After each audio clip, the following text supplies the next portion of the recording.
All right, hey, we're back. Wait, did we do it yesterday? Was the other one Quick yesterday? turnaround. Yep. Quick turnaround. Turnaround.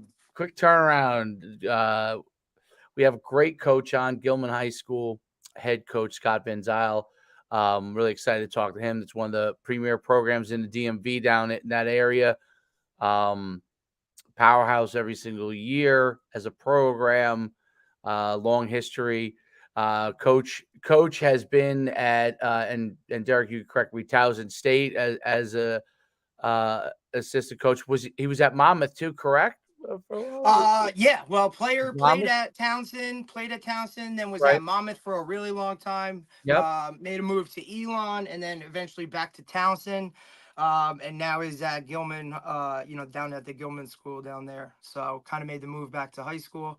And I'm sure he'll touch on that a little bit, collegiate to high school and whatnot. But I'm And played excited. at your alma mater in high school, right? As well. That's it, Butler guy, buddy. Butler guy.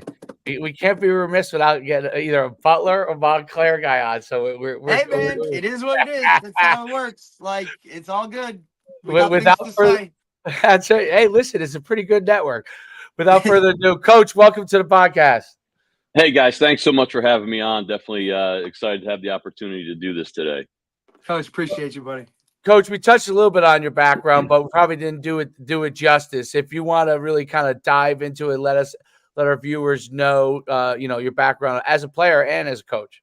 Yeah, absolutely. I had the good fortune and the great opportunity to grow up in Butler. I heard you guys joking about it a little bit. I know you had Coach Mickens on not too long ago, and I was able to listen to that. And I don't think many people outside of Butler recognize how unique of a place it is, particularly if you are into football.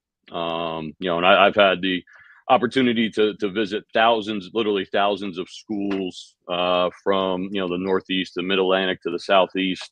There are very few places left in this country that are like Butler. So had a great opportunity there. Had the opportunity to play for phenomenal coaches and Coach Jones and Coach Mickens and Coach Hofflinger and a lot of great coaches and on top of that also great educators.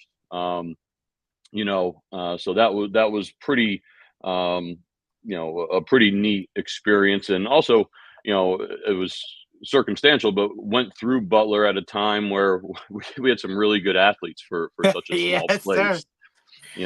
And I think Butler up to that point they had won a couple sectional titles in the mid 80s. And then we had a team that we had an undefeated season, and 90 season of 94 we won the state sectional, which I believe kicked off a 6-year run of consecutive sectional titles, which I know Derek was a big part of.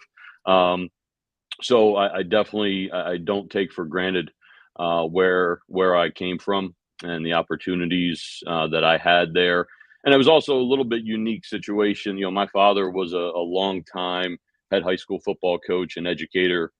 So I think just kind of through proxy being around him and all the great coaches and great educators that, being around him allowed me to be around, make up a good part of my foundation. I had the opportunity to continue on my playing career at Towson University. I went down there, had a really good experience. It was a very different place than Butler for sure. And, I'm very grateful for it being different, just a lot of different perspective for me, and really, really enjoyed my time there. And I think I kind of always knew I wanted to coach. Probably, originally I was like, I'm going to be a college football coach. Like that's it. And that's all. And I'll kind of explain, how I got to where I am now, but was coming out and graduated in December. So it was, putting some feelers out there. Again, pretty lucky. My dad had some connections with some coaches that over his time, through the recruiting game. And one of the people I talked to at Towson, we actually played Monmouth a couple times. And after the game my senior year, I just went over to Coach Callahan, who had recruited me in high school. So we were familiar with each other. And I just said, hey, listen, I'm thinking about possibly getting into this.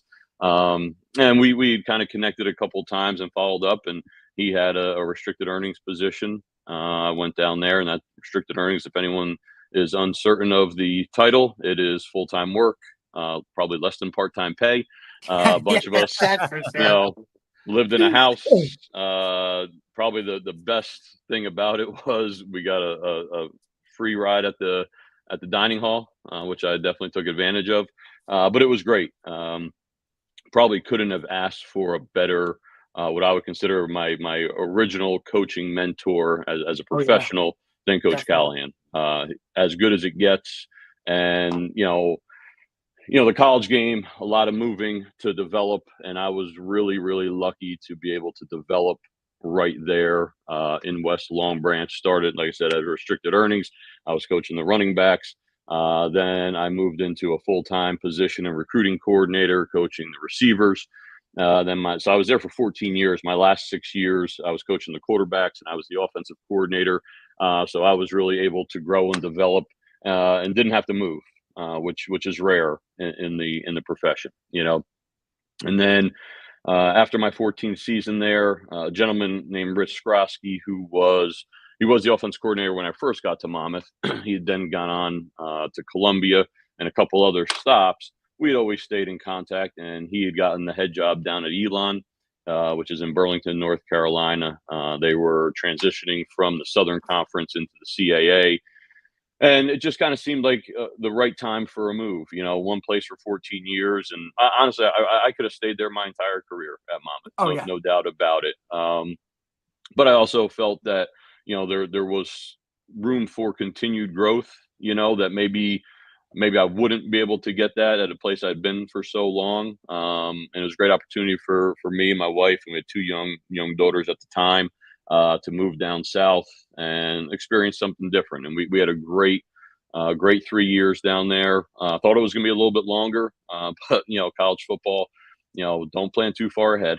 Nope. I've figured out, so at the end of our 3 year run there, Coach Skrosky had a great opportunity to move on and be a Division I offense coordinator. And I was looking for a job, and that was probably the first time in my career, that the profession of college football kind of smacked me in the face a little bit. Here I am, with Hmm. a wife and two kids in Burlington, North Carolina, 8 hours away from any family or support, without a job. Went to the convention. Actually, I flew out to the convention the day I found out that we weren't going to be retained by the new head coach. And I get to the convention, and offense coordinator at Towson when I was there, his name was Rob Ambrose, and he went on and had a really good run as the offense coordinator at the University of Connecticut. And then they brought him back to be the head coach at Towson, and had a phenomenal run there. Went to a national championship, won the CAA a couple times, and he saw me and he said, I'm going to have something for you. Just sit tight."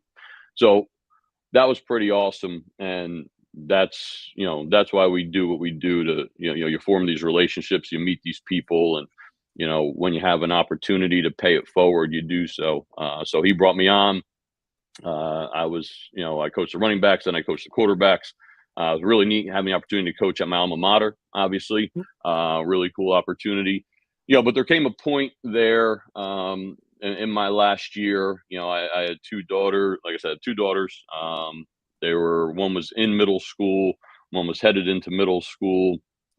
And the reality was, I wasn't going to be at Towson for the next, 8 years to see them through their time. They're at the Bryn Mawr School down here, which is one of the best all Premier. girls independent schools in the country. They were kind of ingrained in their sports. They're both lacrosse players and other sports, but they're ingrained in their clubs and all that kind of stuff at the time. So kind of got to the point where I had to make a decision. And, I had the opportunity to grow up in one town and then work at a place for 14 years. And, I didn't want to have to ask them to move around for me. Um, So, I'd been familiar with the independent school scene down here in Baltimore, and it's a little bit unique, not too dissimilar to some of the privates in northern New Jersey. There are probably some distinct differences, but um, one of these opportunities kind of was presented to me, and that was at St. Paul School for Boys, Right. which is only about 4 miles from where I'm at now. And it was just a weird time, right? We're just about to head into COVID, and they were in the middle of some transition with a new head, a new athletic director, new director of admissions. So we kind of went around there a little bit, and ultimately, once they had all those people in place, and I had the opportunity to talk to those people, I decided to make the switch and go over there. And to be honest with you, my 20 years coaching college football, like I wouldn't trade it. It was awesome. But I absolutely made the right decision for me, for my family. It's been great. So had 2 great years at St. Paul's, and then this Gilman opportunity presented itself. And you can make an argument, there's in a lot of ways, there's a lot of similarities between the two schools. But ultimately, the history and tradition of Gilman School football. It also helps out that there's a bridge that goes over to the Bryn Mawr School where my daughters are at. My wife is director of admissions here at Gilman in the middle school. So it really gave us the opportunity to really kind of all be together, and that kind of was the deciding factor for me to come over here. So had 2 years over here, and it's been nothing but fantastic. And yeah, so that's kind of my background. That is a great and comes from. I definitely get the award for the perfectly timelined it for us better than everybody else. That's why you're so successful as a coach. Fantastic. I learned a ton on that. The first question is, and I guess maybe the obvious one, the transition from college to high school. So having been a college coach for a very long time, and obviously, and I guess you were still coaching before the transfer portal really became a big thing. But talk about the transition from college to high school and what that was like for you. What were some of the things that you kind of had to reframe in your mind in order to coach high school? Yeah, I think the biggest difference, the biggest thing that affected me is going from a situation where football is the most important thing to college football players, and football is the most important thing to college football coaches, right? Um, that is what it is. And transitioning to football not being the most important thing, rightfully so, to high school age students. And honestly, football not being the most important sport to a bunch of the students, right? They play football, but they are lacrosse players. Plus, I They figured, play yeah. football, Yep. because at Gilman we are a multi-sport school. Everyone has to Definitely. participate in multiple sports, which I love. I think is great. And our coaches, and I'm very, very fortunate to have great coaches, but they are chemistry teachers first, they are English teachers Yeah. first, and so on. So kind of understanding and pacing what we are doing based off of that, I think was a big transition. But I think in general, like when I think about it, I don't think it was like earth shattering to me making the transition, because when I think back on it, as much as I thought for 20 years I'm going to be a college coach for the rest of my life, like my my growing up, like my heroes, my mentors, and what, like, they were high school football coaches. They were John Byduk, who I knew, you've had on. They were Mark Mickens. They were um, Jerry Gallagher, who was, instrumental in just as a player, right? He was a revered coach. Then when I recruited, Morris County, Cosmo LaRusso and all those guys. And I had so much respect for them as coaches, but also had respect for them that they they had really good perspective on what their job was, right? They were coaching football, but they were educators also. And obviously my father and all of his friends. So it's not like that whole thought process and idea was foreign to me. That's what I knew. And now looking back on it, like I'm kind of like, maybe this is where, and again, I wouldn't trade anything, but this is where I should be, and this was kind of what my path was going to be.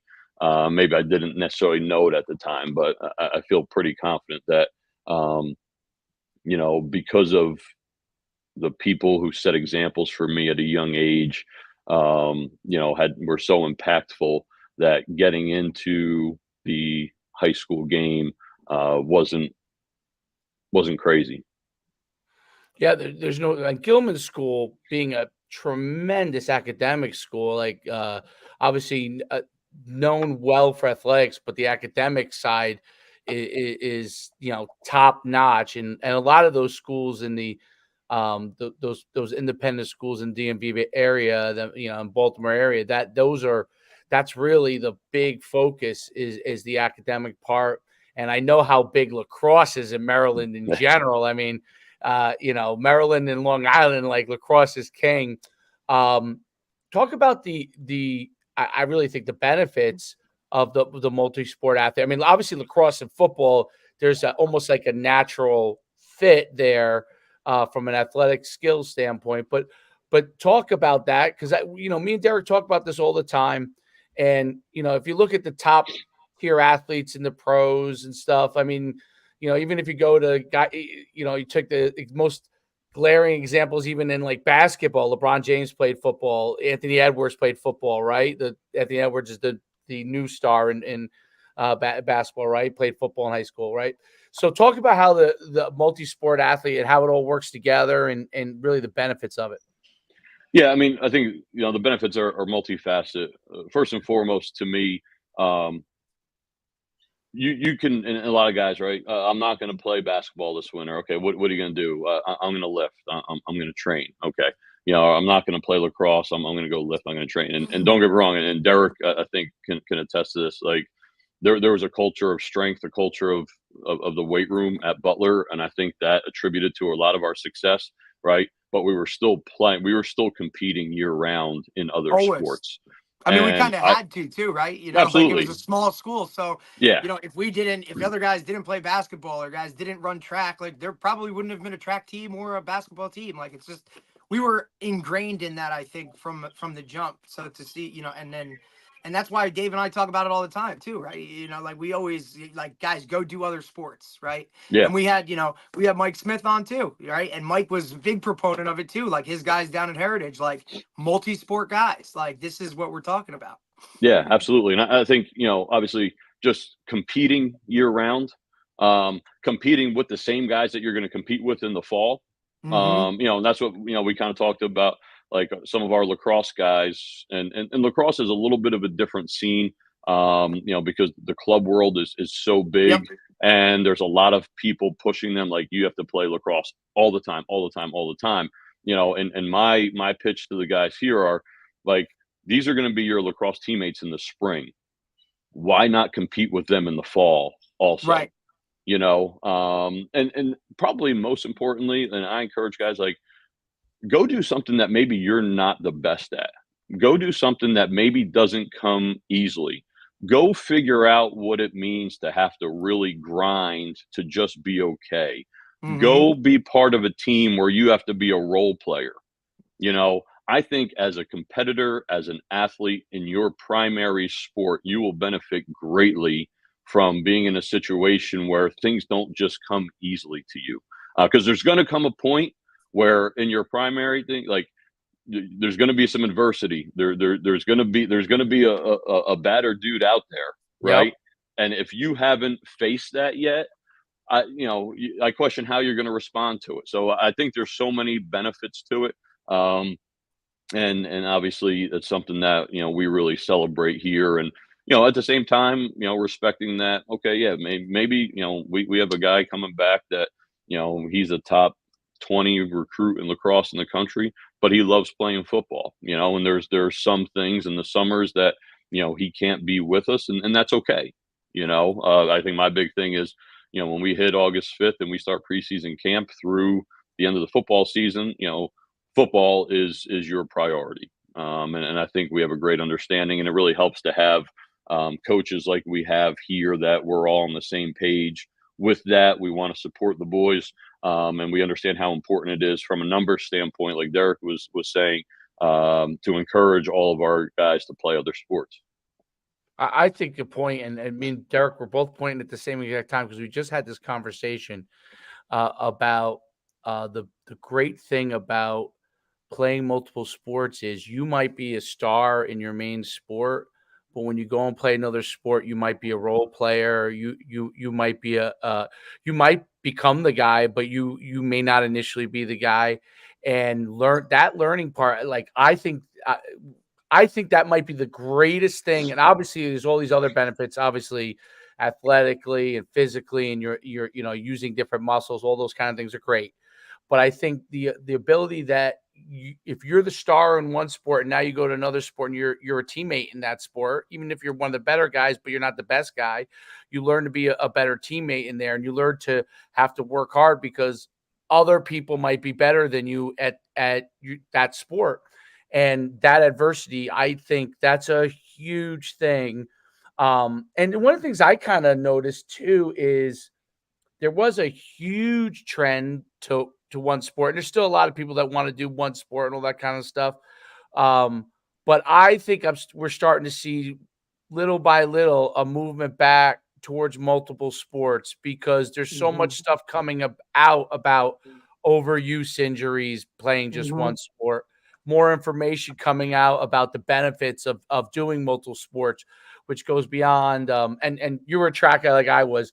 We always used to laugh when a guy would say, I'm just gonna lift instead of like run track. And I'm like, wait a minute, like running track is like takes lifting and puts it to task like no other. I mean, you're going out and you're doing sprint, the pain you'll feel, and you're lifting with it because it coincides with it. So Right. because you're going to be lifting anyways if you're running track.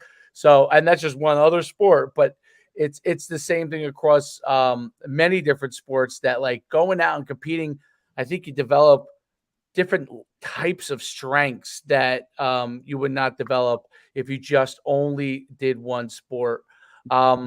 Yeah, and then burnout is real, Yeah, right? Absolutely. Burnout is real, and we see it all the time, and it stinks. And Yeah. unfortunately, like more times than not, it's not the kid, No. it's the parents, true. it's the outside trainer that push hmm for this, and the kid gets to a point where they're just like, I'm done with this, especially right if they don't see the fruits of their labor to the point where it was promised, Right. right? Like if you do this year round, Yep. You're you're going to gonna be a get Division this. One recruit. Yep. Like that's not true, right? Yes, you can improve. There's no doubt about it. Oh, absolutely. But if you come out and you're a Division 3 athlete, that's you're probably, if you work hard, that's probably what you're going to be. And if you start walking around and you're born and gifted to be a Division 1 athlete, that's probably where you're going to end up getting slotted. Like I think the misconception is if I do something more than everyone else, I'm just Right. going to bypass everyone. And unfortunately, science and genetics, It's all those things a in the real end, thing. It's all real. yeah, it's real, Like, for sure. It's I was gonna be 5'8" no matter what, buddy. I didn't have a Yeah, shot. you It's know, just kind of what it is. What it is. no, and that is a big part of it. It's like this. You may be able to move up a rung, but you're not Yep. moving up Maybe. 5 rungs. absolutely. And That's so completely accurate.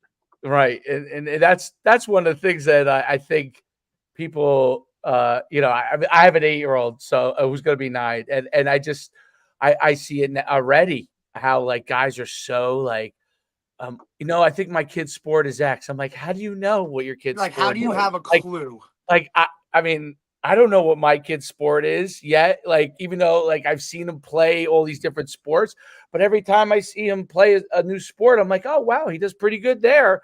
And I'm like, okay. And then you never like puberty. People always forget this. Like Yep.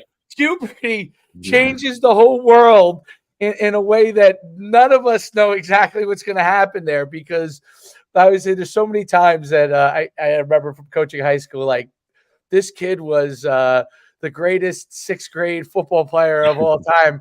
And he was still the same height when he was a sophomore in high school. Right. And, he was 5'3" in sixth grade. He was 5'3" in 11th grade. He went from being the star player. He was still a role player, but Right. like he was not a star player anymore. And I think that's the thing that people miss out on too. It's when you recruit in college, I'm sure, and I'm guessing, but I'm sure when the parents walk in the room with the kid, you probably get a good feel of like, okay, this guy may get a couple more inches, maybe not, you kind of get a good feel on Yep. certain things. And I think parents sometimes miss that. That's why I just try to be the best that you can be and enjoy Yes. the time period. It goes so fast. It goes so It, fast. it does, and there's no guarantee that after your 4-year high school career that it's going to continue again, regardless of what you do. And so yeah, have fun with it. Have fun with your buddies. Um, you know, take advantage of it, because I think if you ask guys who didn't, that's probably something they look back and regret. Yeah, I would assume that.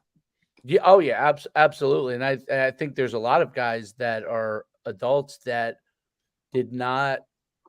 They try to force that on their kids because they did not Because they get didn't what have they it. want from it, and they Yep. go overboard, the complete opposite way on it all. But we got off a little off tangent, a tangent on there. But I think it's an important topic. And then now that you're working with high school athletes, a lot of kids want to go to the Gilman school. That's a school that people want to get into from let's put football aside, academically, right? Yes.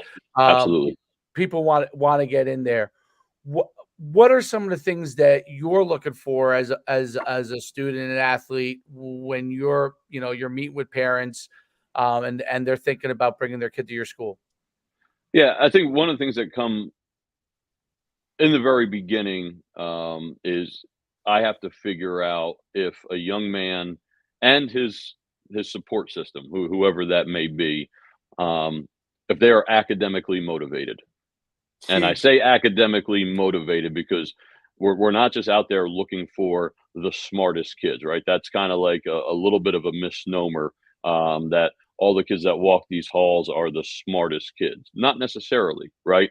Um, they are bright, they are capable, but if you're not motivated, that's not a motivating factor for a young man and his family, it will be difficult to be successful here, because we ask a lot of our Absolutely. students, and I want to make sure that we bring in guys that can be successful, right? That honestly, that's number one for me. I want a kid to be able to come through here, be able to be successful, and success is a little bit different for everyone. I completely understand that, right? This isn't a Ivy League or bust type of place, right? It is everyone, you know, aspiring to be the best that they can, and put themselves in the best position that they can. But if and I tell families, like, if you're just about ball, if that's like really your drive, like that's it, that's Not here. fine, that's fine, but there are better places for you, you know? Right. Um, and, from a football standpoint, you talked about, recruiting 17, 18-year-olds coming out of high school. That's difficult enough. And now I'm trying to, forecast a 12-year-old, that we're trying to bring Yeah, in yeah. here for the seventh grade. So, Hasn't hit yeah, puberty yet. yeah, for sure. So I think a lot of, you start looking at a lot of those factors, right? Are they multi-sport guys? You know, can they bring more than just being a football player here. You know, can they help our lacrosse team? Can they help our wrestling program? And vice versa, right? Those coaches here are doing the same thing. Yeah, looking at the gene pool, looking at mom, looking at dad. You know, okay, what type of growth potential does this young man have? You know, those are all things that factor in. But I think at the end of the day, if we find young men and families that we feel pretty strongly are going to come here and grind academically, athletically, we'll have some pretty good young men to come through our program. No doubt about it. What does the program look like for year round for you guys? How does that process work from a football standpoint, off season standpoint? Yeah, so obviously a little bit different. This is one of the things I had to shift gears a little bit in going from college and obviously understanding pretty intimately what like running a college football program year round looked like. And I saw a couple different examples, and you know, it's a lot. Then you come, like I said, with these guys, you know, they're going right from football on, you know, our last game's on a Saturday, Monday afternoon. Sometimes coach, you know, basketball coach or wrestling coach will be like, hey, take 2 days and, you know, we'll see you on Wednesday, and they get going. So once we get out of our season, what we do is we don't do anything, we don't offer anything through the Christmas break. A couple reasons. One, you know, winter season tryouts, the start of the winter season, finals or midterms at that time of year are a big thing here. So I want guys to just focus on whatever is next at that point. Then when we get back from Christmas break, we're really fortunate here. We have a full-time strength and conditioning coach that works with our athletes. It's We awesome. offer two lifting sessions, Tuesday and Thursday mornings, where guys can come in, and you know, that's all kind of coordinated with their in-season coach. You know, some of those programs, a lot of those programs do have in-season lifting, so that's cool. Some of them that don't, or maybe not as much, particularly for the sub-varsity level guys. You know, so I'd say we probably average 20 to 25 guys per morning throughout the winter. That continues right in through the spring. We don't have spring practice down here. We will have 3 workouts next week, and it's kind of like this weird rule. So you can get up to 3 hours with your out of season athletes all winter and all spring. We don't do that again because of the multi-sport guys, but we do have a window of when spring sports are over and before finals. So we'll bring the guys out next week, just some introductory stuff. We'll actually do some of our strength testing with our strength coach, just so we have a good baseline headed into the summer. And then when we hit the summer, we have a 6-week program. 3 weeks in June, 3 weeks in July. We go for 3 hours a day, Monday through Thursday. And that's about 45 minutes to an hour of football skill development and, you know, scheme installation on the field. Our strength coach comes out. Yeah, he comes out to the field, and he's on the field with them for about 30 minutes, whether it's change of direction, you know, we're just working speed, some plyo stuff, and then they're in the weight room for an hour. So that's kind of like the meat of our off season. But again, you know, we have guys that are, you know, they're traveling all over the country for different showcases for other sports and things like that, which we completely understand. You know, and then I think our preseason is probably very similar. You know, we have the 6 days of singles, mandatory day off. Then we have a couple. You know, we really only have 2 weeks of preseason because most of the teams down here will open up week 0. Yep. So that third week, you're technically already in game week. You know, we've made it a point and mandatory here in season. All of our varsity football players lift twice a week, and then our JV players, they will lift 3 times a week because I think that's where we can make the biggest difference in the shortest amount of time. Is again developing that culture of the weight room and strength and how important it is. No doubt about it. It's a great off-season program, and the league you guys play in. So who are the teams that are in that division? So us, McDonough School, uh, Loyola Blakefield, Archbishop Spalding, Calvert Very good. Hall. Yeah, it's a really tough league. Mount St. Joe. The Yeah, you strange got a thing about Rolodex of powerhouse teams in there. yeah, for sure. The strange thing about it is, right, we're kind of all over the map. Calvert Hall has 1,200 boys, right? We have 450 boys. Yeah. There's So some it's not like schools, Jersey where group one, group two, group right, like right. you're kind of just Yeah, we have some schools that cost $15,000 a year, and then there's some of us cost $40,000 a year. So a little bit of everything. So I think that's why it's really important.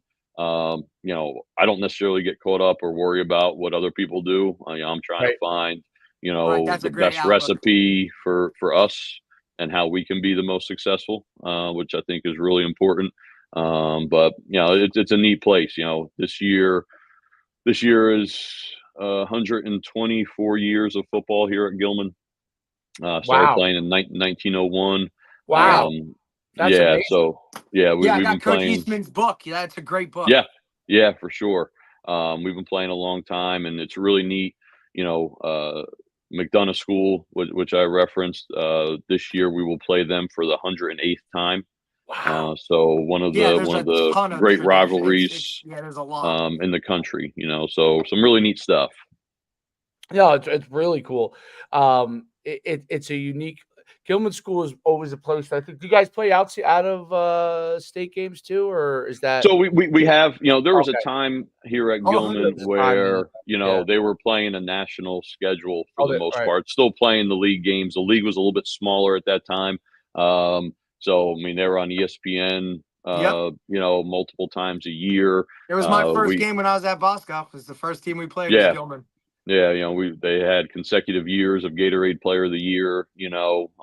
Some things have shifted, some things have changed, but I think in general, the history and tradition and pride, that hasn't changed.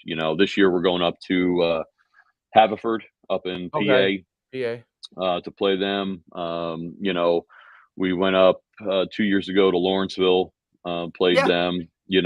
I think when we're looking at a conference, we're trying to find similar schools, right, in right, terms of size, and just kind of generally what they're doing. We play a lot of bigger parochial schools, so in conference, so it probably doesn't make a sense for us to go up and play Bergen. right, Necessarily. right, Not that we wouldn't, but Yeah, I like a think for Del you Barton. guys, I think that's probably our peer up there would be Del yeah. Barton, That's similar what Yeah. that's size, what I was thinking. Yep. and all those things. And so that's kind of who we look to schedule at a conference if at all possible. Interesting. Recruit a little shift to recruiting. Yeah. You left college right before. I mean, it was already starting to brew, but right before the transfer portal and definitely before NIL became a big thing.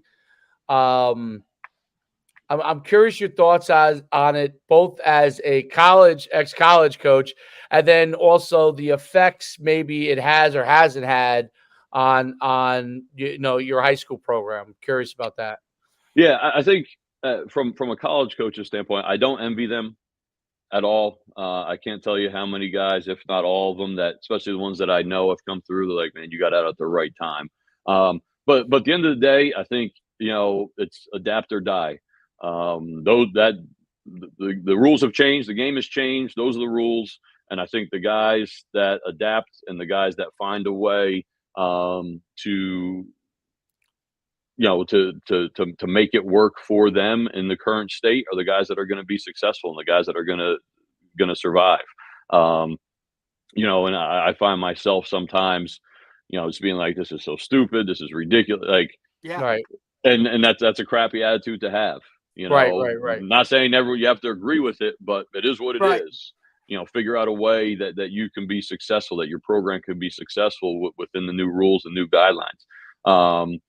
I think it is a little bit sad in terms of just I don't think the young men going to college programs today are going to have the same experience that we were No, fortunate enough to Yep. have nope, with that continued that continued camaraderie and yep. brotherhood. And I think that part of it's sad, but that is what it is. From a high school standpoint, I think the thing that has affected the high school athlete more than anything are the additional COVID years. I think that is the biggest thing that's affecting high school. Not the only thing, but the biggest thing, because which I believe this is the last class Yeah, it is. Yep. This is the now, last one to finish up. right? So everyone says, "Oh, there aren't nearly as many opportunities." Well, that's not because of the transfer portal, right? There aren't less programs, there aren't less scholarships, right?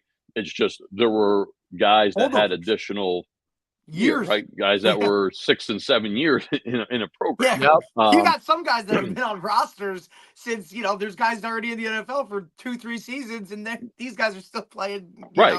Yeah, it's college. wild. So once that is through, I think you're kind of back to, okay, same amount of opportunities. Now, the thing that's different is, right, the opportunities that the young men want and possibly had opportunities for prior aren't necessarily there anymore because of the transfer, right? Because Rutgers can fill a need with an all conference CAA player.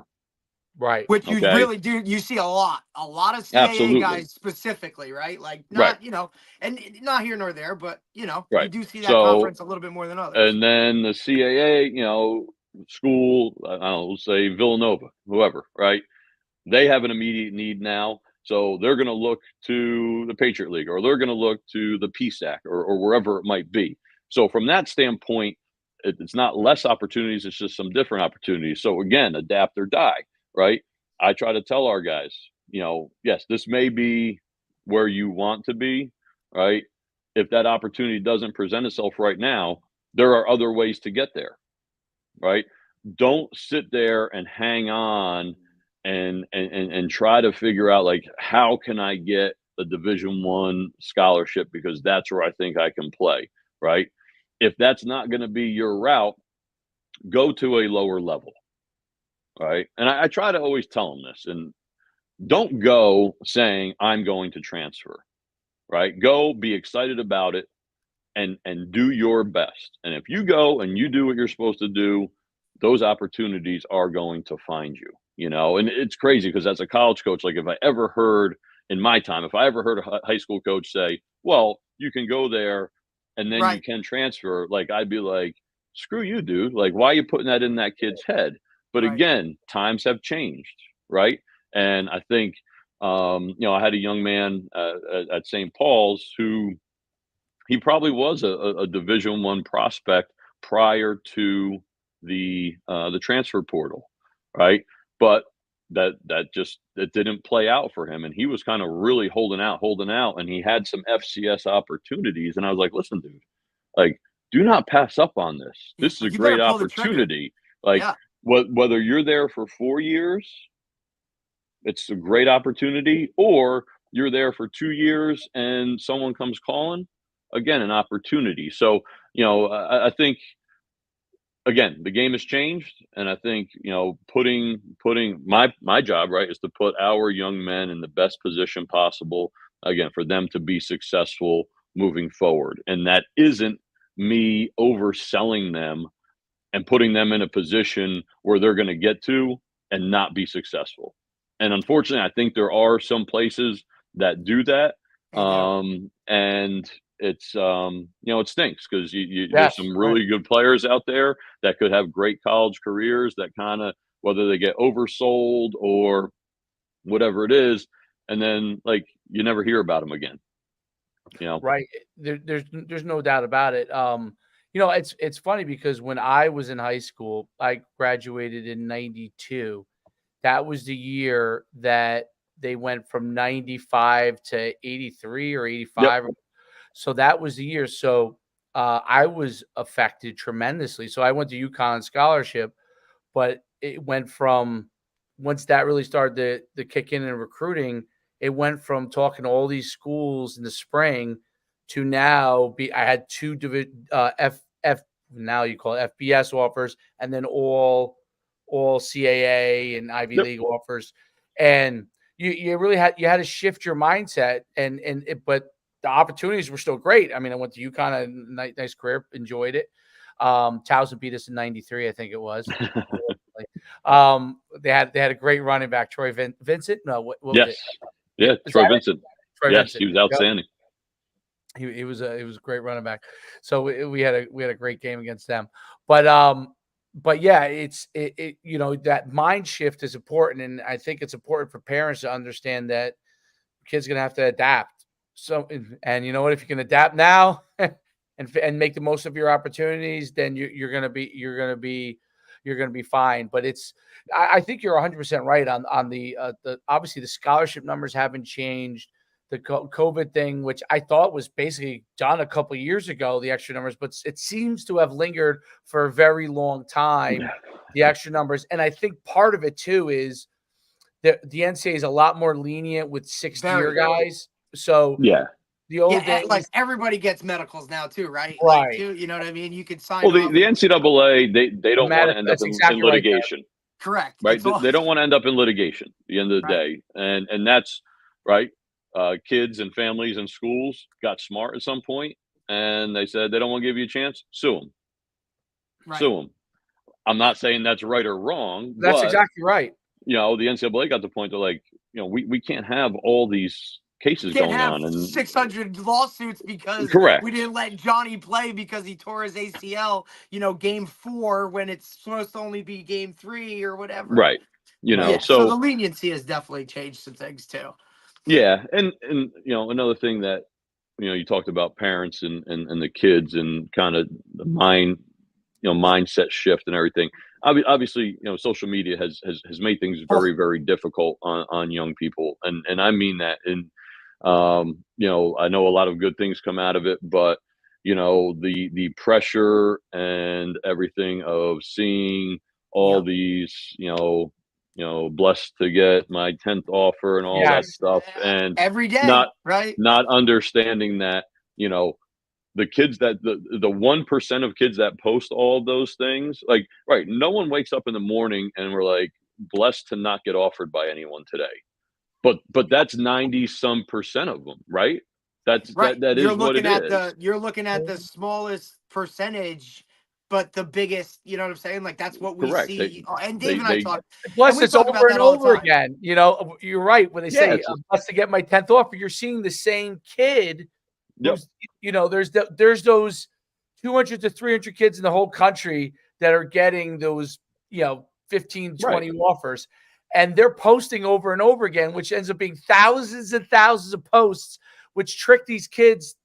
Those kids who are posting aren't trying to trick anyone. They're just posting about. No, it's not their fault. Absolutely. But it seems like all these people are getting offers when they don't realize it's the same guy. It's the same human. Posting over. There's one list of names for each year, and these are the kids, right? And it's the same kids. That's what's promoted, though, right? Yeah, for sure. And that's that's tough. That's tough on families. That's tough on kids. Because like I said, it's in your face constantly, but like I said, I don't want to sit here and complain about it because it is what it is. I try to educate our kids and our families to the best of my ability, but it's not easy sometimes. Yesterday it was interesting when Chad Brain said, and he said it flippantly. I don't know if you caught this, Tarek, you probably did. But when he said, in a few years, he's like, listen, you just have to continue to adapt because in a few years, you might have people transferring. They might allow transferring in mid-season. You lose a guy. I remember when he kind of flippantly said it. He was serious. But he was serious. Yes. He was serious. He said, probably, you need to pick up a guy in October. You'll be able to pick up a guy in October. He talked about it being a lot like almost like free agency, right? Or like, hey, here comes the playoffs. I better go sign somebody, right? Yeah. And with the way it looked, now with the college football play, I mean, look, even now, I think that one of the big issues too is in college is just the calendar setup for the way it is, right? Like the timing of certain things. And look, like at that high level, your season ends, and then you may have over a month before your bowl game. I mean, for the most part, that could be an entirely different roster, right? Just with the guys that you have in, already on your team, right? Guys heal up from injuries that maybe haven't played all year or whatever. Some of those things that I think are now going to, with the early signing day, which now has pretty much eliminated the late signing day, unless Yep. you're, guys want to get to their school and get in for spring, like this. That's a big thing. Guys want to graduate school early or graduate high school early, get on campus, get acclimated to what's going on. I mean, and then you see some of these guys that go through a spring, I don't like it, and they're gone before they even it's even fall. Yeah, It's for it's sure. wild. I've heard two pretty intriguing things recently. One is that, again, depending if how much of the schools get involved in the NIL game and how much that gets allowed instead of, the third party stuff. But Yeah, the tying NIL collectives. stuff to bowl games, and if you don't play in the bowl, You you don't get don't money, you don't get, or whatever percentage it is. whatever it is. Yeah. And the other cool thing I heard was, and I forget who said this, but talking about the transfer stuff, basically setting up contracts when you offer a Yes. kid a scholarship and say, hey, listen, you have the option. We're offering you a 4-year scholarship, a 4-year contract. If you sign that 4-year contract, you aren't transferring anywhere. We're committing to you, you're committing to us, boom, 4 years. Now, if you don't want to do that, we can talk and say, hey, listen, I just want a 2-year contract. I want to see what happens after 2 years. But at least the school knows, okay, Right. hey, we got this guy for 2 years. Right. Now on the kid standpoint, you kind of, you're rolling the dice a little bit. It's like going into a contract year in the NFL and not signing Yeah. the deal. After those 2 years, that school could also say, hey, Jimmy, you know what? Not working out. It didn't work out. We appreciate your 2 years. So I thought that was kind of That's intriguing. It, interesting. it kind of, Yeah. put both sides on the hook a little bit. I think it's going to have to go that way in some shape. Something's gonna have to tie them to, you know what I mean? These guys just can't be going to, I'm going to this school. I mean, how many times have we heard the reference, you got your third string center asking for $100,000 and he hasn't taken a snap yet or something, Yeah. right? Yeah. You hear these horror stories of, or guys that just expect something when they haven't proven anything, or guys that just go to this school because there's this much money on the table, and I think it's really taken away from, like you said, that camaraderie, that team aspect of the game, that like you said, you see some of these guys that are just not willing to do it anymore. I'm Yeah. sure Saban had a couple more years left in him, but it doesn't Yeah. want to do this, right? Dave, your guy up at BC who left to go to Jeff. the Yeah. Packers, right? Like Jeff Yeah. Halfley. I don't, like you said, college coaching now, man, it's got to be even harder than it ever has been at any time ever. I look at it you train, you work with these guys day in, day out for 2-3 years. Did they have a good season? And all of a sudden, now they're up and they're out in the transfer portal going, look, something better. Yeah. No fault to them, right? Because they're just chasing something and trying to do something, but definitely a hard position to be in terms of being a college coach. I know, talking to some of the assistant coaches who've come through in the last, couple of years, with the NIL, the one thing that guys have said is because there's no oversight, right? That's There's it. no checks and balances. So if you're recruiting a high school player, he can go in and say, hey, coach, listen, school A offer me $100,000 to come there. There's no way to check on that. Right. You have no idea. So, Right. A kid could easily juice those numbers up. Oh, absolutely. And in the NFL, well, Matt Rule that doesn't happen because I was an agent for 6 years in the NFL. That's what Matt Rule talked on. Everything goes, all the contracts, including your Public marketing. They go into a repository, right? Yep. So everybody knows what everything is, and that allows. That's the thing. There's no transparency in college football, Correct. so it allows for transparency. Obviously, there's rules and all that kind of stuff, but you know what somebody get. So nobody can go and say, "Hey, I got this signing deal." Well, because players used to try to do that, like when, Of course, they're trying to leverage, right? well, they would say to me, they would say, I got this signing deal from so and so. I could go look. You know what I mean? Right. Like, and I'll know, like, whether, first of all, if they're telling the truth to you or not. But you could go look on that, because when guys like want to switch agents, all that kind of stuff, you can tell pretty quickly if the guy's a liar, right, or he's a truth teller. And I think that's a thing that 100% has to become some level of transparency.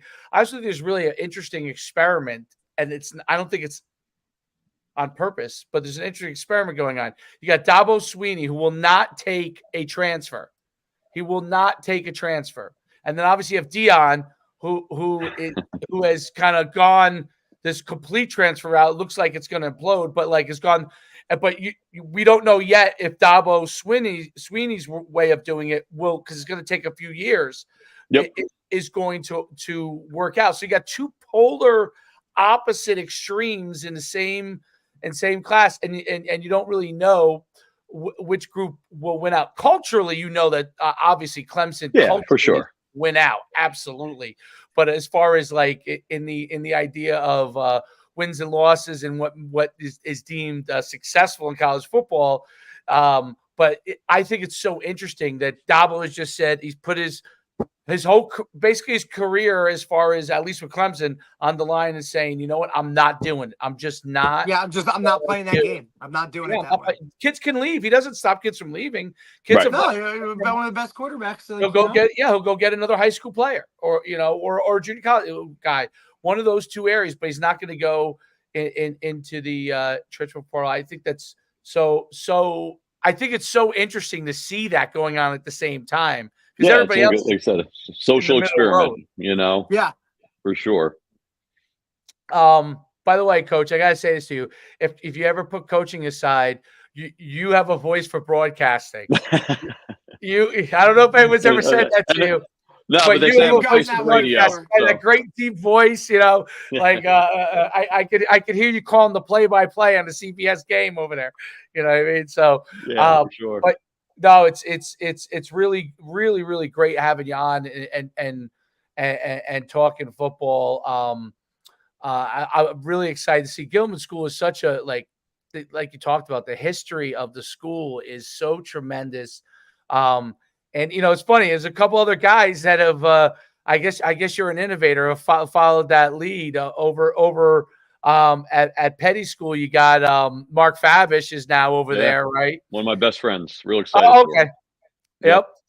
So Mark, I ran track against him in high school. He's probably your class, actually. He is right? a year older, but we worked together at Monmouth. We lived together. Mark was in my wedding, and he and I actually we talked a little bit, about the transition and everything, and. Yeah. I couldn't tell him enough. I'm like, dude, you are going to love it. Like you're absolutely going to love it. Because if you know Mark, like great energy, loves young people, and I think he and I in a very similar way, and probably because of where we started, I like impacting young people is awesome. And we were really able to do that at Monmouth because at that time it was just kind of getting going, and it was, for lack of a better term, kind of like might have had more people at a Gilman game than you did at a Monmouth game back in the day. I mean, yeah, but we were the coach, we were the strength coach, we were the academic support, we were the counselor, we were everything. You guys wore a lot of hats. And now and it's awesome that at the college level, you have professionals in all those positions, and the kids really get the best out of the places that they're at, but. On our end, I think, we're just some guys that really enjoyed, getting to know kids and hopefully, being a part of their journey. And, now being at this level, I couldn't stress to him enough, like you get to do that again, which is really neat. Yeah, that's really cool. And I think you're going to see, some of that stuff continue to shake out as guys figure out, if they want to stay in the college game as it is. And, you got a athlete jumping up to the NFL, and I think guys are going to go one way or the both other. ways, yeah. And then some want to stay in it too. Some will want to that'll be their forte. Well, You know, that's well, their some will like, some will ride the wave and kind of do their thing, right, Dave? And kind of, like Coach said, adapt or die, right? You're still going to see some of these guys that are gonna, that are gonna, either continue to roll with what happens and kind of, maybe be on that forefront of, what comes of NIL and the transfer portal. I mean, if nothing less, we know things are going to change in some way, shape, or form, right? Nothing ever stays the same. But, no. we've made the argument a lot that, like, college football in the past 5 years has changed, more so than ever, with, the Oh monster yeah. conferences and all the money being thrown around for this and that, just the game. And that's not even getting to the game itself and how the game itself has changed, right? Like, this is just the stuff It's a that soap sets it opera. all up, Right. Yeah. College And football is that's the biggest soap opera, like in season. Like, Huh. there's It's no. reality TV. That's why the ratings keep going up and up and up, because the entertainment level with all this stuff going on. So that's what makes it hard to bring the system back in check, because yeah, for sure. But I think I hope at some point, and they're not going to get the genie back in the bottle. I get it, oh, right, but I right. hope at some point they can kind of stabilize a little bit because of exactly what you're saying. You know, because Jeff Halfley shouldn't feel like he has to leave Hell Boston no. College because he doesn't get to coach football anymore. Arguably the greatest of all time, Nick Saban, Yep. doesn't feel like I'm not having the same impact. Like, this isn't the game that I know and I'm used to. Chip And Kelly. Chip Kelly Yeah, he leaving goes the UCLA to head the job at OC. UCLA to go to an in-conference rival as a coordinator because he doesn't get to coach football. Like, just in general, I don't. That's not good for the game of football. No, You agreed. know, and I hope the NFL takes notice. I'm sure they have, because ultimately, it's not going to be good for their product, Correct. because you're going to That's a lose a good lot point. of good coaches, and the kids are going to come in not as prepared. Correct. Like I said, will there be a shortage of college coaches? No, you'll always get, there's always going to be people, and but is there going to start to become a shortage of good college coaches, football coaches? I fear that could be what ends up happening. I think I agree with you on that. And in the NFL, you're 100% right. Do you want a watered down product, right? You want development at the college level, because development at the college level is the biggest thing that's going to make your product at the NFL level good. Right, And because if they don't have another developmental league. there's no developmental, it's not like minor league. It's not like minor league baseball where you Right. have, single A, triple A, double, all that stuff where you can go through a system. You don't have that. College football is the system. And yeah, no, hopefully that works out. It's been awesome talking to you. No, I thank you guys so much. Really, really enjoyed being on. I appreciate what you guys do. It's great to, be around and talk with ball coaches. It's really good stuff. Thanks, Coach. You have a fantastic day. And listen, I Appreciate won't you, hold it Coach. against you that you're a Butler guy. No, listen, those colors don't run, man. No. But they have been literally. He's learned it since. He's I learned. love the Butler. Dave's a Saddlebrook guy, so ultimately he gets the Group One world. He just doesn't get Butler because nobody can get Butler unless it's in. But he realized it real quick when we had Coach Mick on, and the amount of views and all that stuff Oh my God. skyrocketed. He was like, "Oh my God, Butler Cole," Yeah. and I'm like, Yeah. The whole that's community what it is, the right? whole community watching this video. You're like, yeah, pretty much. Probably. Yeah, You're for like, sure. probably. It was great. Yeah. It was great. It's a ton of fun. I enjoy. Coach, I appreciate you taking the time, man. Thank you so much. Coach. Hey guys, thank you guys. Have a great day. Talk You too. soon. All right. All right. Bye. That was great. That was fantastic. It's so interesting. I was thinking that the Gilman School was kind of parallel with like Del Barton. Del Barton, spot on. Like literally, that's literally yeah. the and like you said, what did he say? Lawrenceville, he saw like he played, right? Like those level of academics where they're comparable. I mean, look, they're not your Gonzagas of the world, or you know what I mean, like any of that type of stuff. I'm not saying they can't compete with those guys, but when you're talking about same type of thing, like here in North Jersey, or like up in North Jersey, where you're talking about, Del Barton for all those years was always, oh, we're not Bergen, we're not Bosco, we're not that, we're or academics. Like, I think that's kind of more of a parallel to how it is down there. But listen, like I said, I mean, my first loss at Bosco was playing Gilman School when Poggi was there. You know, a lot of good big time players. I mean, look, you know, the DMV, it's a great area for sports in general, right? But like, you know, football, lacrosse, I love how he talked about multi-sport guys encouraging that. I mean, look, you're talking, this guy just doesn't go play lacrosse, right? Like, Right, this right. guy is a Oh, lacrosse player Maryland. playing Yeah. football. Like, you know what I'm saying? Like, these guys probably have opportunities to go and do other things like that. And believe me, like when he talks about, you know, understanding that, like he was a multi-sport guy, right? Oh, yeah. And I mean, his wife was a multi-sport and she's a tremendous lacrosse. His daughters are phenomenal lacrosse Cross players. players. Okay. The whole family is athletic. He's got, you know, he's got a nephew that goes to Vernon High School. That's about to, he's going to Penn State for a scholarship, cross country track, right? Like, I mean, it's just an athletic family that he came from. And like you said, like we grew up playing multiple sports, and that's kind of, you know, you kind of run with it. And we look, we talked about it the other day. I love it that he hit it right on the head when we were talking about go play another sport where you're not the man, right? Yeah, it's so funny. Learn As soon how as to he do said it, right, we were like, "Oh my god, we were just talking about this yesterday," and the benefits of it, and right. it And came he's out. talking about go be humbled, right? Like go be humbled where you have to work for something. You got to work for it. Like, yeah, you can drop back there and drop dimes as a quarterback and whatever, but now you got to go, and maybe you're the sixth man on the basketball team, right? Or maybe you're not the dude. Teaches you And a all of a lot. sudden, and listen, you heard him talk about numbers, right? Like there's 450 kids in the school. So you know every one of those kids is doing something. You know what I mean? That's a Like smaller school than I thought. I never realized. I want to see the exact enrollment numbers because look, we practiced on campus there when we were down there with Yeah, Bosco. yeah. Because at that point, I don't even think they had their own field, to be honest. Like I don't think they What had their are own they? stadium. Baltimore? What is that? Is that They are, I believe, or in Baltimore. in Yes, they're between Baltimore. Baltimore and Towson or Towson, yeah, this is so Gilman, and I remember dude, you're talking like you know how when you get to Del Barton and you like walk in and yes, you're like, this is campus, dude. Like it is Baltimore. Yeah. it was like that. Yes. They yeah, I'd love to see what's their enrollment. But yeah, it's Baltimore. But look, that like, you know, that academic tradition and whatnot, like you know that stuff is like embedded in this, you know, too. So it's not just football all the time. You know what I mean?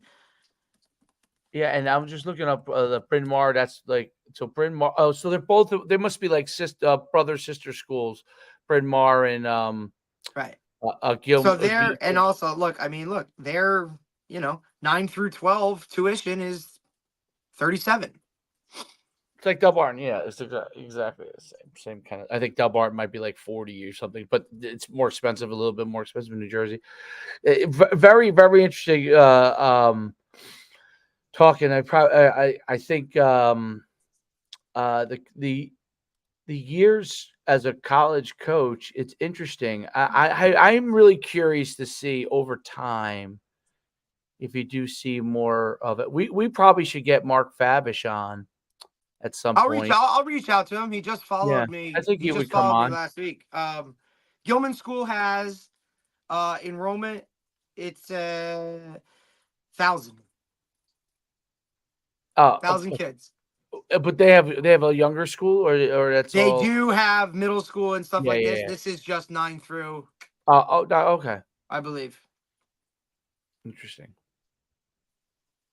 Very cool Yeah, stuff. that would be good to get Fab. I'd like to get what's his name from Hunt on too. Todd Smith. We can get Todd Smith on anytime you want. I think. Be interesting to hear his outlook on the positives and benefits of having 12 5-stars. I can do But that some one guys, for you. some guys I are can gonna do do that it one and for you. never experience. Positive. We win every Some, single game. some guys, Negative. yeah. And then Negative. when Mom and dad of yeah. the kids who aren't 5-star keep calling my house because for playing time. There's your positive and negative right there. Coach, can I wash your car and cut your lawn for Did not you get me a if I can get a couple snaps? What do I have to donate to get my kid on the field here? How much? Todd, What do we tell need? Do we me. need a new wing? We need a new science We lab. What need do a we wing. need? Do you need your own mansion next to the school? Well, all right, that might get you on the field. What are the two schools that are comparable to like the Hun and Lawrenceville that are in Connecticut? What's the one like Avon? Is that one of those? Avon Old Farms, yes. That's Avon like Old that Farms is too. probably like Lawrenceville, maybe. Hunt School's comparable, like as far as dedication to football, maybe might be like Cheshire School. That was the other one I was looking at. Cheshire School's kind of like Hun. Which one's the head coach from that used to be at UConn? What school is he? Avon Old Farms. That's him. Oh, not the head coach. Okay, what No, do you mean? he wasn't the head. Assistant. He was just an assistant coach at UConn. I think Or maybe played at for the UConn linebackers or a assistant. DC. Yeah, he's at Avon Old Farms. I mean, my guess is there's probably UConn guys at like Probably everyone. I mean those schools. Yeah, probably because we used to get a lot of kids from those schools too. Oh, really? Yeah, we did. Well, in because Connecticut, I don't know how Maine was or New Hampshire, but I'm pretty sure UMass, Connecticut, Maine, New Hampshire, like most of those New England CAA schools, they got a lot of kids. Yeah, I mean, damn, we used to have a From good amount of prep them. school. We used to have a good amount at Sacred Heart. Yeah. Any of those, because what happens is in New England, There's just not a lot of those schools, right? no, Like, New England public schools and yeah, aren't that good at football. So the only places that have a lot of the better football players are Catholic, Catholic/Christian schools or private schools. yeah. Like, So what are we talking about? Like, it's like school ties up there. You know? there's a million of them. I didn't know until I went there. Boarding There's schools a million too, of them. right? Like Boarding these kids schools, these kids are straight like, up. In Connecticut alone, like every year, I'm like, what school that's is what that? I was saying. Yeah. Connecticut. It's I like haven't heard of it. Like these guys, Kingswood, and these Oxford. kids are like, they're all buttoned up, and you know what I mean? Like they live there. That's crazy. There's in Connecticut alone, there's St. Thomas More, there's Oh God, there's a million. There's St. Luke's, there's Kingswood, Oxford, there's Avon Old Farms, there's Cheshire Academy. I'm not doing it justice. I'm saying there's probably like 20 of them. You know what I'm saying? And Easily. and then in New England, like we used to get a lot of kids. I don't even know if this place is even there anymore, but there was a school called MCI, Maine Central preps, like independent. It was like Maine Central, I think it was called independent. It was a like up in the depths of Maine prep school. And we would get like a player every year from there. And they would be dudes. And they went to school in like literally the school was Maine Central. And the kids would tell me that Maine Central Institution, independent high school. It's still there? Is it still there? In Pittsfield, Maine. Established in 1866. I'm telling you, these are old. Yeah. And we used to get players from Enrolls there approximately 430 students and is a non-sectarian institute. Am I saying that right? Yeah. I don't know what that means. Not maybe it's like, I don't know, maybe it's non like religious. Yes, football. So I know football was like a big deal there. They have lots of that. Yeah. Yeah. Oh God, hell yeah. Oh yeah, it's the middle of nowhere. It's in. I'm telling you, we would have guys every year. It's so interesting though. Like that's so interesting though. That's really what I do find that stuff interesting, right? Like It is. Obviously we talk about geography mattering, and certain areas just warrant more of that, right? Like you're not gonna find private boarding schools like that on the West Coast. Like maybe There's there a are, but few. not like that, right? No. You're not gonna find the amount of, let's say, charter schools like you do in New York City and New Jersey. No. Other places, right? Like it's just not like that, right? Like you go to Texas and you're going to see monster size high schools that are unlike anywhere else, just based off of, what the geography makeup is. I mean, you see it here in New Jersey. North Jersey, you have a high school for every little town that there is.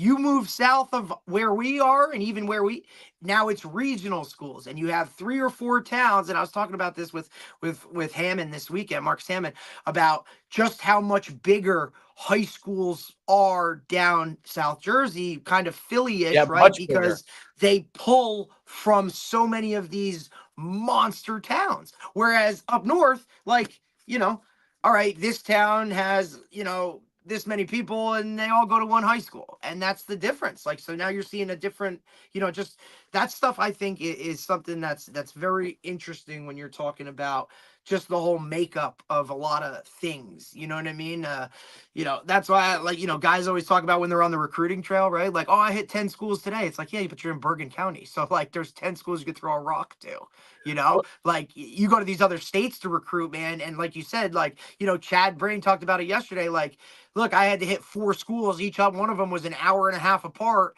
And I'd be sitting in the middle of town, like looking for light poles, like the recruiting world is different. And then, Different. and then to where he was doing that to now, they don't even go school to school.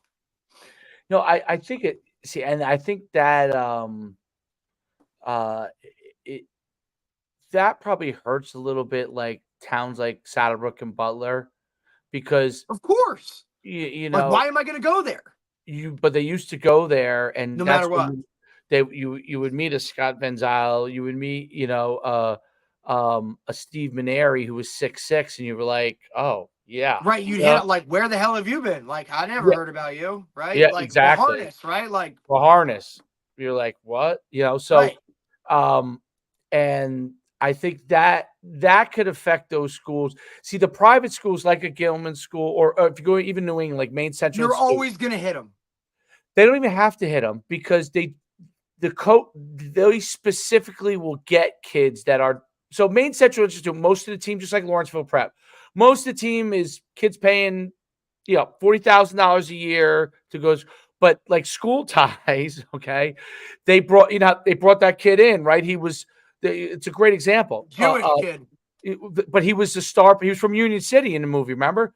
He Yeah. was. But he had to hide it. He was from Union City, New Jersey, right? And so he went up there because he was the star football player in Union City, I guess, right?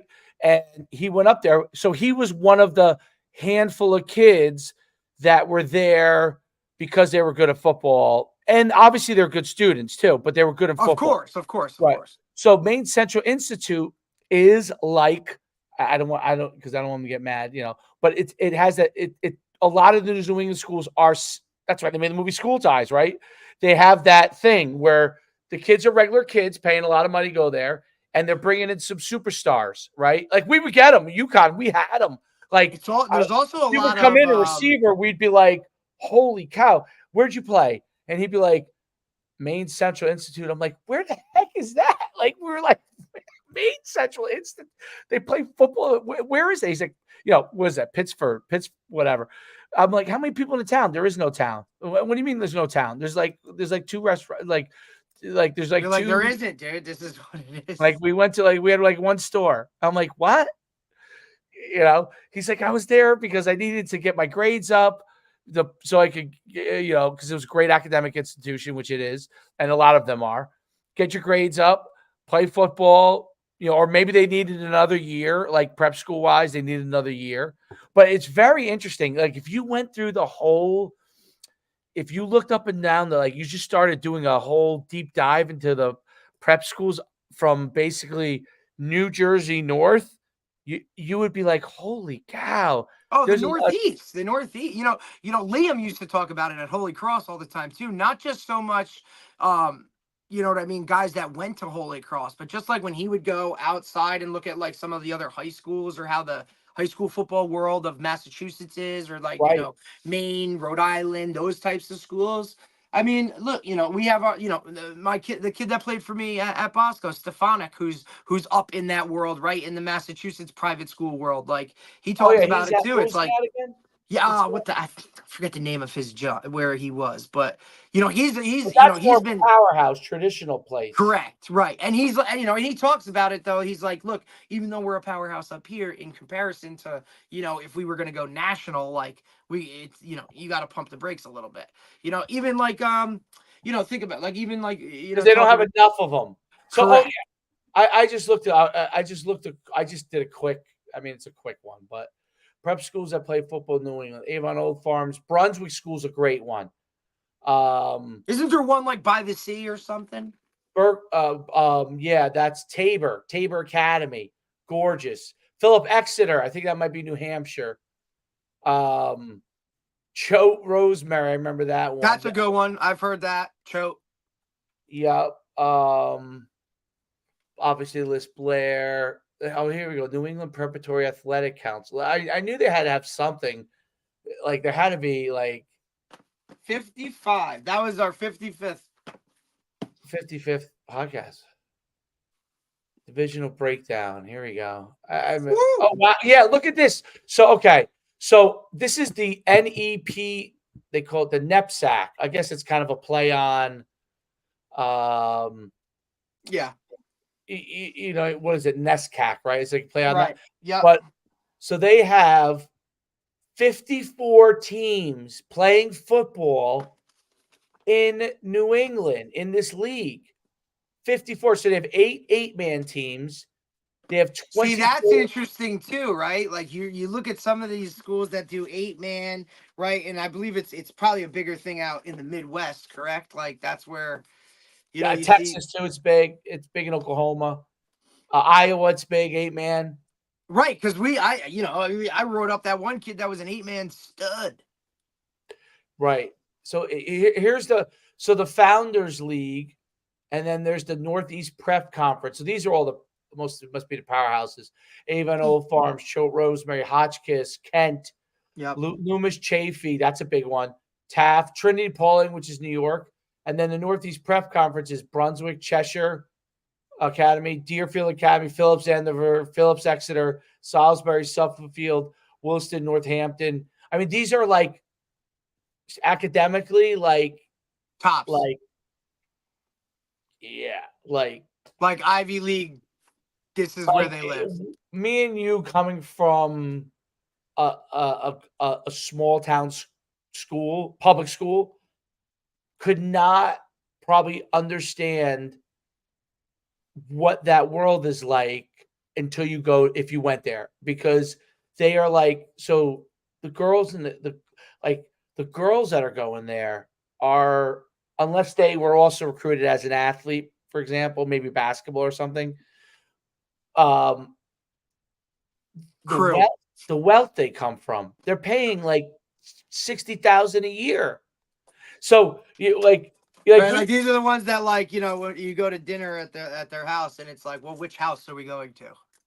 Like, are we going to our in the city house? Are we going to our house? Are we going to our beach house? Are we going to Nantucket? And you're actually nervous. You're never nervous around. I'm sure you were never nervous. You actually, for the first time, when you actually meet their parents, not that you're nervous about meeting parents, you're just different because you realize for the first time you didn't grow up anywhere near no clue like this person did. You know what I'm saying? Like, why is that guy like that guy's your what? Like that guy's been around you his whole life. He's your butler. Like what? Like but yeah, it's like very, sure. I'll take some tea. Thank you. There's worlds, and it's interesting because when you go to school in New England, you begin to experience some of that. I loved it. Yeah, I mean, it was really, and I didn't even really consider that New England, right? Like, because that's kind of you're just kind of. Yeah, Sacred Heart's a private school, though. It's a private school, but you're kind of like just getting to that New England area, right? Like you're just touching like the part of it. But then like I can remember like when we went to Holy Cross. Like, Holy Cross is New England, dude. I'm like, all right, I used to like go. UConn where it's situated. See, but remember, like, I'm a history nerd. I didn't realize it until I went there because I was like, my father brought me up there the first time in the middle of the winter. Like it must have been like winter break, just as like an unofficial, just to meet guys. Yeah, just to see what's going on. Just see what's going on. And it was every bit of New England, snow, everything, right? And I said to him, hell What are we doing? no, am I going here? This place is freezing cold. And then when I came back around on my recruiting visit, my father always liked it for some reason.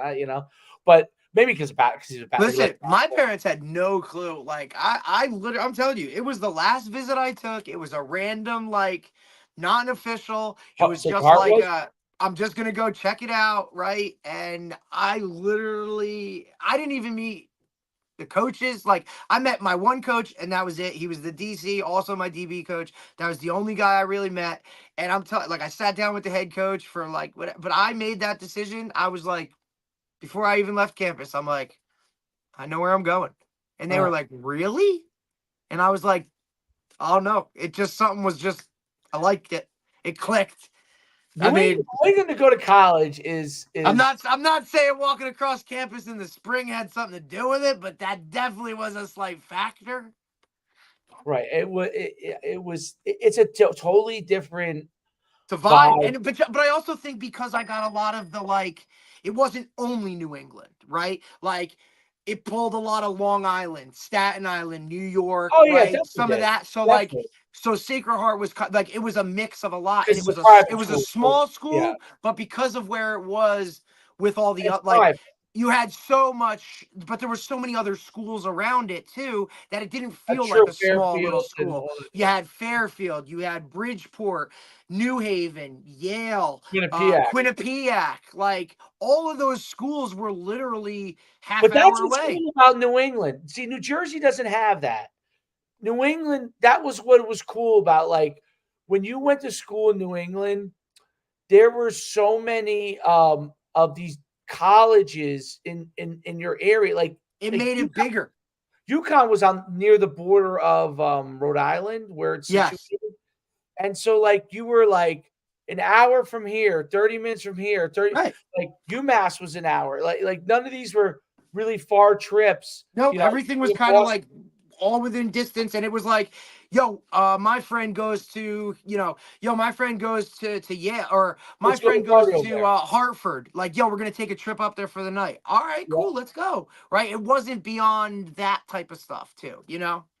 Yeah, no, it was very, and I can only imagine, like, people who went to school in, like, a Massachusetts corridor, that Boston, that's even more New England, right? Because you got all those schools. Oh, yeah.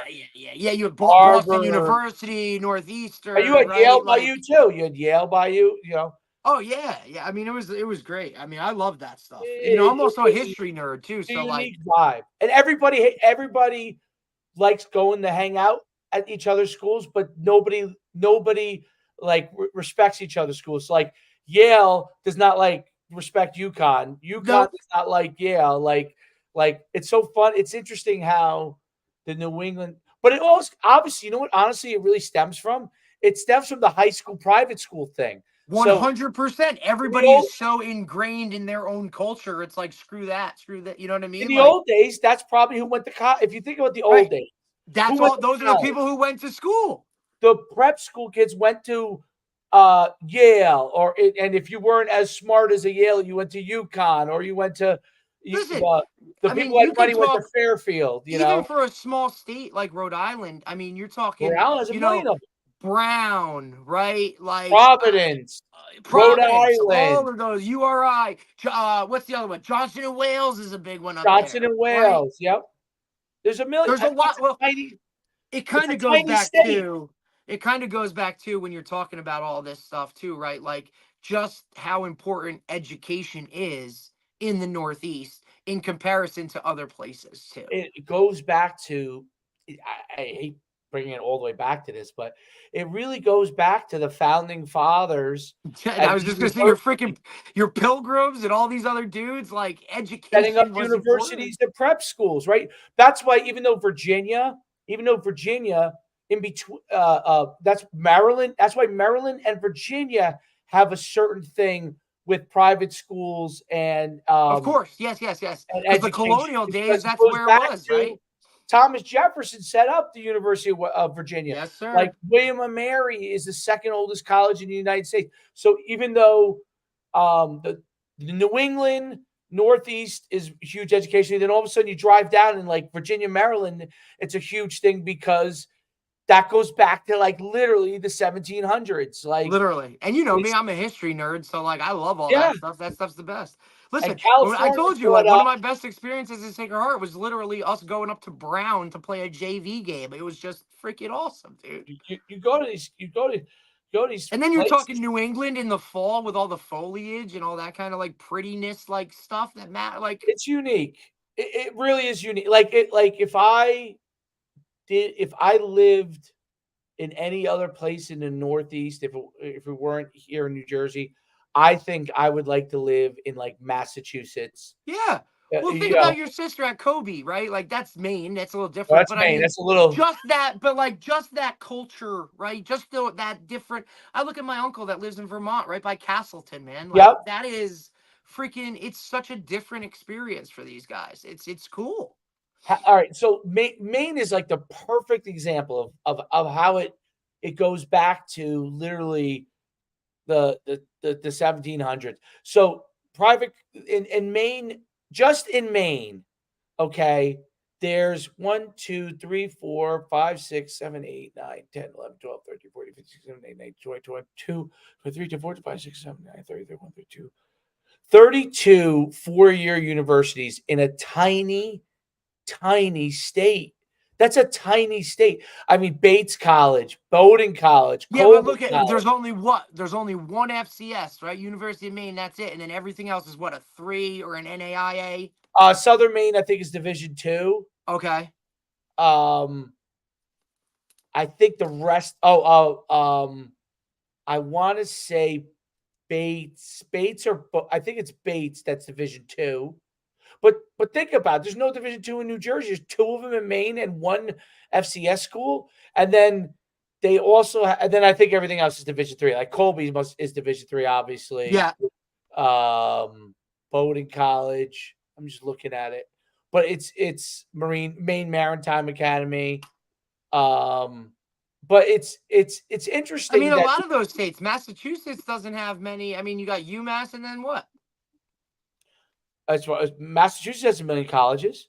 Right. Massachusetts, All all D3 New England. threes, two like threes, you know what I mean? Like you're not talking I'm talking like each Oh, state. Division one, yeah. Oh yeah. That's what I mean. Like there's not like UConn the same thing, you know? Look at Vermont. There's nothing. Well, when I played, University of Vermont don't have a team. there used to be UMass, BU, and Northeastern all had football. Well, Northeastern I know was a big like I Holy had Cross like had football. Harvard has football. But Northeastern and BU got rid of football. right, and those were big time school. Those were what? Well, listen, Fairfield got They rid were of it. FCS. They were FCS, and then Right, same with Fairfield. Fairfield was FCS. They got rid of it. New Haven's a 2. But then you have like Southern Connecticut and all those WestCon. Connecticut has a lot of football. Connecticut has a lot, but it doesn't have. So they all recruit outside of that area, and Right. so the only places they really recruit in New England are these prep schools and private Right. schools. And maybe, obviously if there's an exceptional kid, but for the most part, that's where you recruit. So it'd be so interesting because of like, you meet kids that would be from like New York City, but they finished their school at Maine Central. You know what I mean? And you'd be like, wait a minute, you're from New York. It didn't compute to me because I had no idea what that was like coming from New Jersey. I never knew. It's amazing. I knew nothing when I went to college. I only knew New Jersey. That was it. I knew New Jersey sports and how it was set up, and they were all, and you probably experienced too. Everybody in New England was very, very worried about their jobs if there was a New Jersey player that was brought in or a New York player. Anyone that wasn't from New England, they would be like, "Oh, this kid is brought in to like Take my job." Take my job because he's Plus, you were also looked at as a douche. Well, if you're from New Jersey or New York, you definitely were looked at as like, oh my God, New Jersey. They're like, really? really, this dude's gonna swear a lot, talk fast, and probably be rude as hell. Like, but He's rude. I used to. Those were my favorite. When I first came to college, those were. I became friends, obviously, with a lot of guys long term. But when I first came to college, the Jersey guys would kind of, and the Jersey and New York guys would all kind of stick together because, then you had your New England dudes. yeah, the New England guys were totally. And then you had your guys that were from the South that were just like, I had Oh, a yeah, couple guys Florida that would people, come from the Florida. South. They'd be like, I think both of you suck. So like, we're just gonna beat to our own drum. Like, Well, the Florida guys were they would be like, come there with no jackets. I'd be like, dude, they were like, coach, like I've never seen snow. I'm like, well, you're gonna freeze your ass off, dude. So like, here, like, let me get you a hoodie or something, dude. Like, cause this is.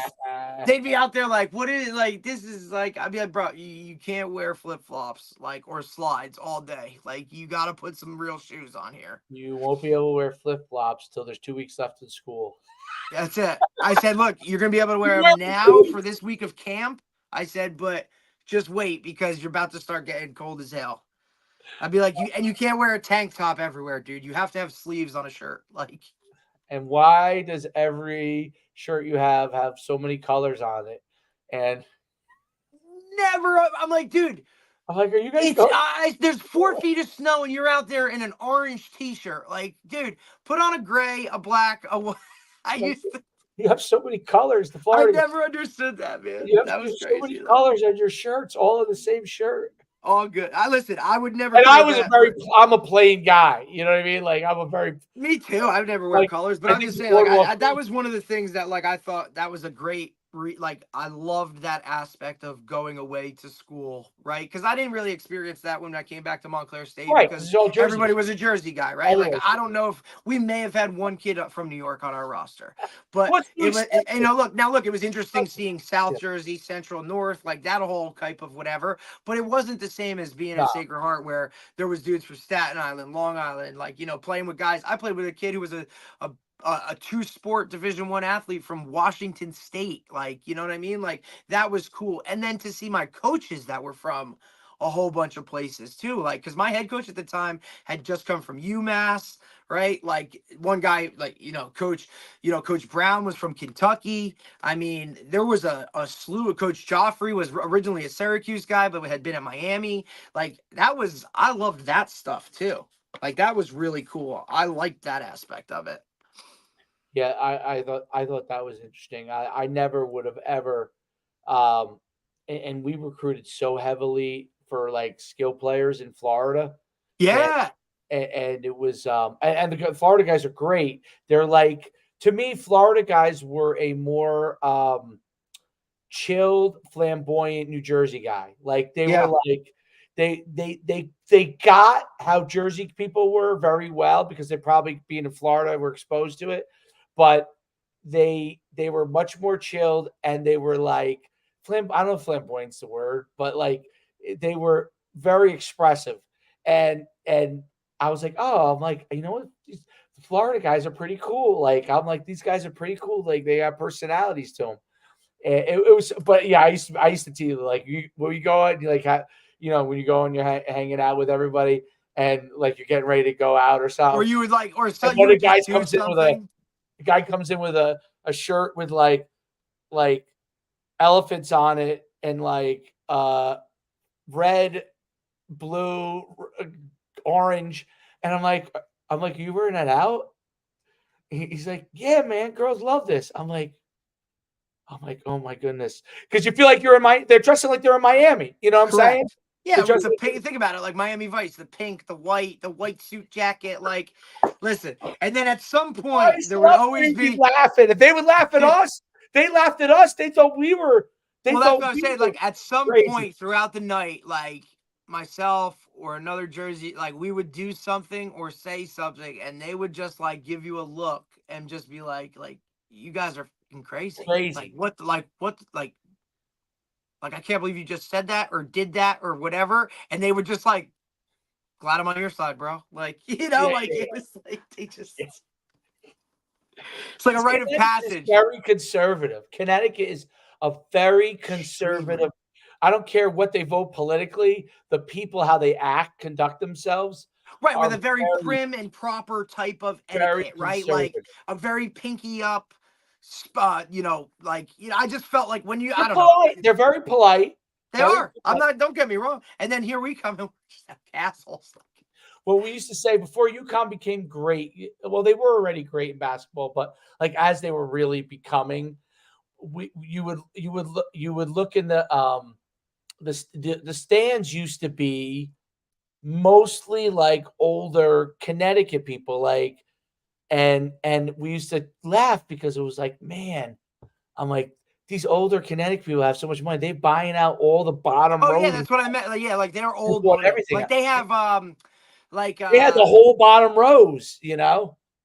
it would yeah, right, like they were coming from like, you know what I mean, like they didn't just have like a they didn't just have like land or a house, like they had like a compound, like hey, we're gonna, oh, the house over by the lake, right, but this isn't the main house, like that's just the lake house, like, or something like that, like it Well, was it ran just it always. ran the gamut, but it was definitely like dating. It was definitely interesting because you it was like when you went, I don't know, the way New Jersey is set up, everything, even down here is different, but it's much more closer together. When you're in Connecticut, the cities are obviously compact.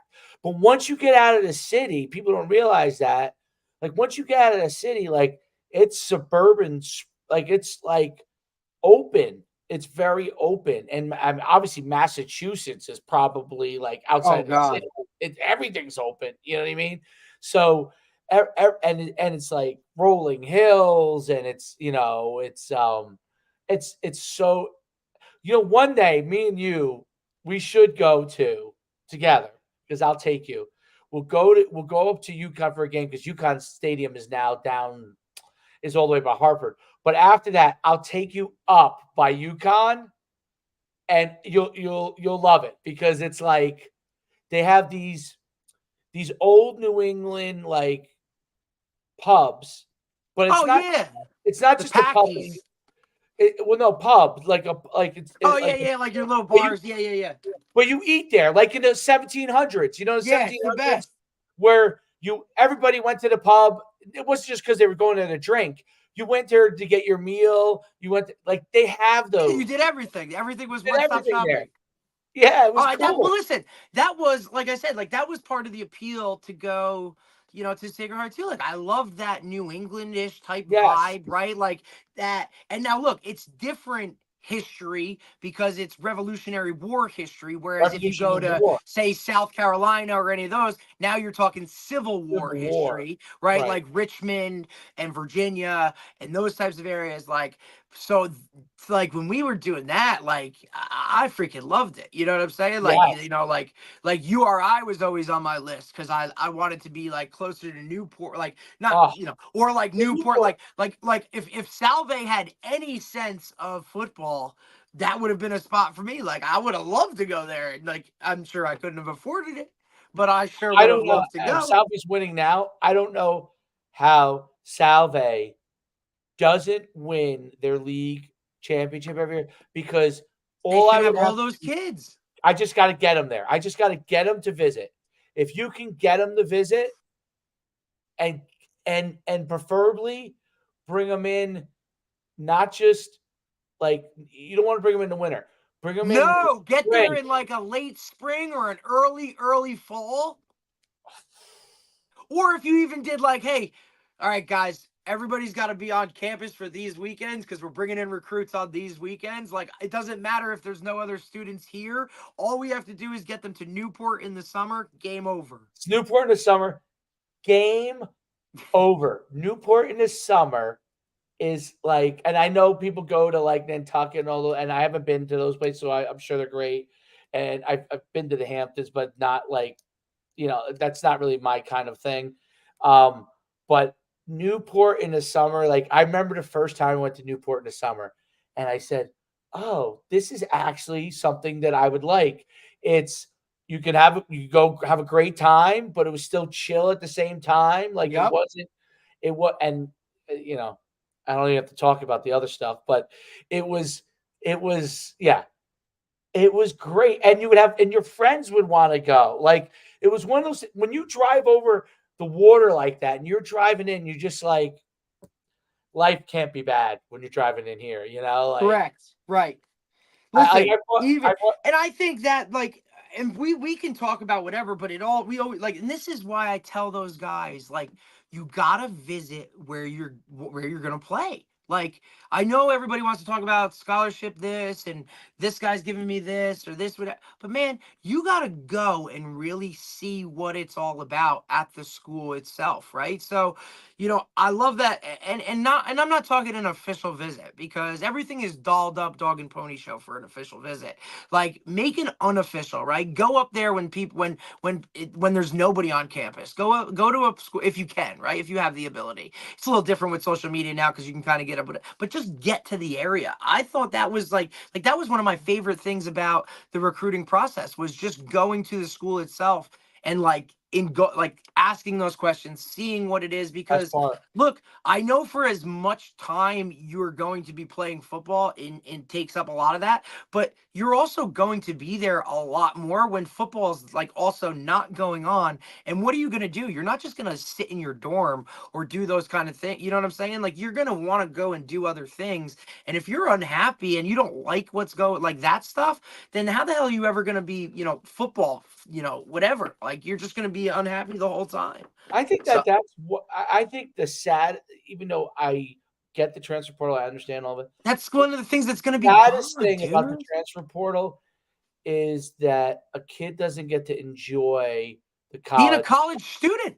He doesn't get to enjoy it because the one thing you did and I was able to do, I know I definitely was able to do, was I knew I was going to, once I knew I was going to be there, I tried to enjoy everything in the college, like relationship wise, like school wise, the professors, like you have them a second time. Absolutely. They Like knew they knew, you know what I who mean? you Like, were. hey man, great freaking game this They week, kid. knew.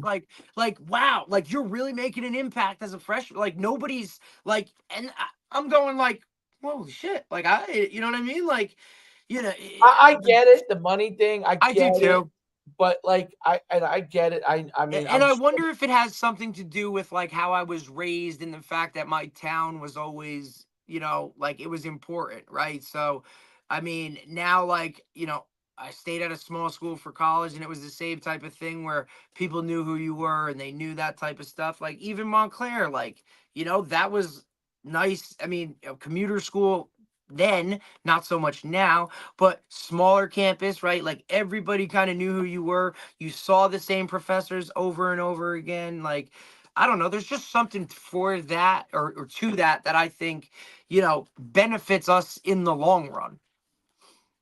And I I don't know if these guys get that, right? Like, because, before they blink, they've been at 3 different schools and they've had 4 different coaches. And this one wants to do this guy wants to do that. And like, how much of a relationship can you really form with somebody when, you're in and out the door so quick?